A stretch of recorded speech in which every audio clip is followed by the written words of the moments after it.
रात के 9:30 बजे का वक्त था। दिल्ली की हवा में हल्की ठंड घुल चुकी थी। मयंक अपने नए रूम में पहली रात गुजारने जा रहा था। किराया सस्ता था, जगह अच्छी थी, बस एक कमी थी। ये मकान 3 साल से खाली पड़ा था। मालकिन शकुंतला देवी लगभग 60 साल की बूढ़ी औरत थी। धीरे धीरे बोलती थी, जैसे हर शब्द किसी डर को छिपा रहा हो। बेटा, कमरे में सब ठीक है ना? उसने पूछा। जी आंटी, बिल्कुल ठीक। बस थोड़ा पुराना है, पर कोई बात नहीं, मयंक ने मुस्कुराकर जवाब दिया।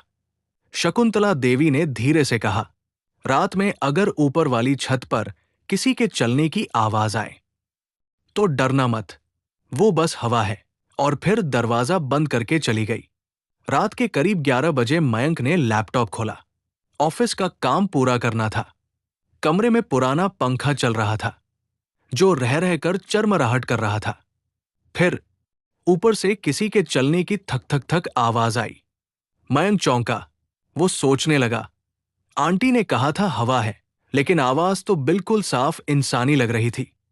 उसने मोबाइल की टॉर्च ली और सीढ़ियों की तरफ बढ़ा। हर कदम के साथ आवाज और पास आती जा रही थी।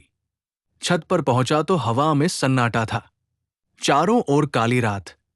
दूर किसी कुत्ते के भौंकने की आवाज, लेकिन फर्श पर कुछ था। एक लाल दुपट्टा, पुराना, धूल से भरा, लेकिन उस पर किसी के ताजे पैरों के निशान। मयंक का गला सूख गया। वो तुरंत नीचे लौटा। नीचे आते ही देखा, दरवाजा खुला हुआ था और कमरे के अंदर वो दुपट्टा अब कुर्सी पर रखा था। अगली सुबह मयंक ने शकुंतला देवी से पूछा, आंटी, क्या आप रात में ऊपर गई थी? वो मुस्कुराई, पर उनकी आंखों में कुछ अजीब था। नहीं बेटा, मैं तो नीचे ही थी। थोड़ी देर रुककर बोली, लेकिन ऊपर वाला कमरा मत खोलना। मयंक के मन में सवालों का झुंड था। उसने सोचा, आखिर क्या है उस कमरे में? उस रात उसने दरवाजे के पास मोबाइल कैमरा लगाकर रिकॉर्डिंग ऑन कर दी। वो सो गया। सुबह जब उठा और रिकॉर्डिंग देखी तो सीने में ठंडक सी दौड़ गई। वीडियो में दिख रहा था एक महिला का साया जो आधी रात को नीचे उतर रहा था। कुर्सी पर बैठा कुछ देर तक मयंक को देखता रहा और फिर धीरे धीरे गायब हो गया। वो भागा हुआ गया शकुंतला देवी के पास। आंटी, ये घर में कौन है? कौन है वो औरत?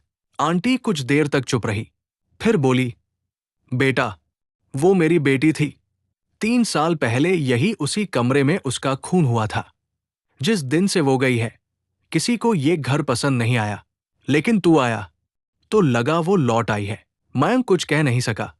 उसने घर छोड़ दिया, लेकिन जाते जाते पलटा तो देखा, शकुंतला देवी ऊपर वाले कमरे की ओर देख रही थी और उनकी आंखों में आंसू नहीं, मुस्कान थी।